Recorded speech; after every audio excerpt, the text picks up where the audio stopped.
24-এ সব জায়গায় তো ব্যালটে সিল মারার উৎসব। 90 ভাগের বেশি লোক ভোট দিতে যায় না, ওটাকে 41% দেখালে সিল মারতে হবে না? ও শক্ত প্রতিপক্ষ থাকলে কি হয় সেটা 18 সালে আমরা দেখেছি।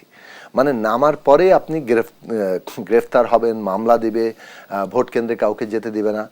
এখন বলবে আয় আয় আয় ভোট দে, আর বিরোধী দল থাকলে বলবে ভোট দেওয়া যাবে না। পুরো ক্ষমতায় নিয়ন্ত্রণে টিকিয়ে রাখবার জন্য এই সুযোগটি বা কেন বিরোধী দলগুলো করে দিচ্ছে? কেন তারা নিজেরা আসলে মাঠে নেমে কেন তাদেরকে একটি শক্ত প্রতিপক্ষ আছে সেই ব্যবস্থা কেন করে দিচ্ছে না? ও শক্ত প্রতিপক্ষ থাকলে কি হয় সেটা 18 সালে আমরা দেখেছি। মানে নামার পরে আপনি গ্রেফতার হবেন, মামলা দিবে, ভোট কেন্দ্রে কাউকে যেতে দিবে না। এখন বলবে আয় আয় আয় ভোট দে, আর বিরোধী দল থাকলে বলবে ভোট দেওয়া যাবে না। ভোট দিতে আপনারা সেখানে নেই, আমরা নিজেরাই ভোট দিয়ে দিচ্ছি, কষ্ট করে দরকারটা কি? ভোট কেন্দ্রে গিয়ে সিল ছাপ্পর মেরে ব্যালট বাক্স ভরে এত % ভোট হয়েছে। 24 নির্বাচনে তো এমন কোনো ঘটনা ঘটেনি, তারপরে এই আরে কি বলেন, 24-এ সব জায়গায় তো ব্যালটে সিল মারার উৎসব। মানে 90 ভাগের বেশি লোক ভোট দিতে যায় না, ওটাকে 41% দেখালে সিল মারতে হবে না?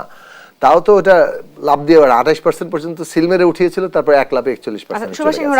এখন এইসব আলোচনা আপনি প্রতিদিন তুলবেন, আমরা প্রতিদিন করব, কিন্তু ব্যাপারটা এই যে মানুষ হয়তো ভুলে যেতে না যায়, কারণ মানুষকে ভুলিয়ে দেওয়ার ভালো মানে দক্ষতা অর্জন করেছে বর্তমান সরকার। কিন্তু এটা বলে যে রাজনীতি একটা সূত্র বলি, রাজনীতি যখন আপনি সামগ্রিকভাবে ধ্বংস করতে চাইবেন, মানে বিরোধীদেরকে কোণঠাসা করে পলিটিক্সের সমস্ত নিয়ম কানুন ধ্বংস করে সবাইকে খেলার মাঠ থেকে বের করে আমরাই একলাই খেলবো, তখন একলা খেলা দলের নানান সংকট দেখা দেবে। তার নানান রকম সিমটম আমরা দেখছি, কেবল এইসব সিমটম চলতে থাকবে।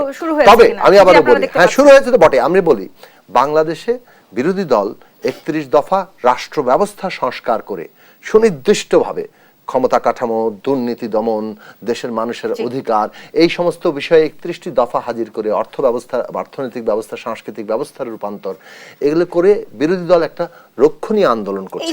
এটাই বাংলাদেশের মানুষের একমাত্র ভরসা।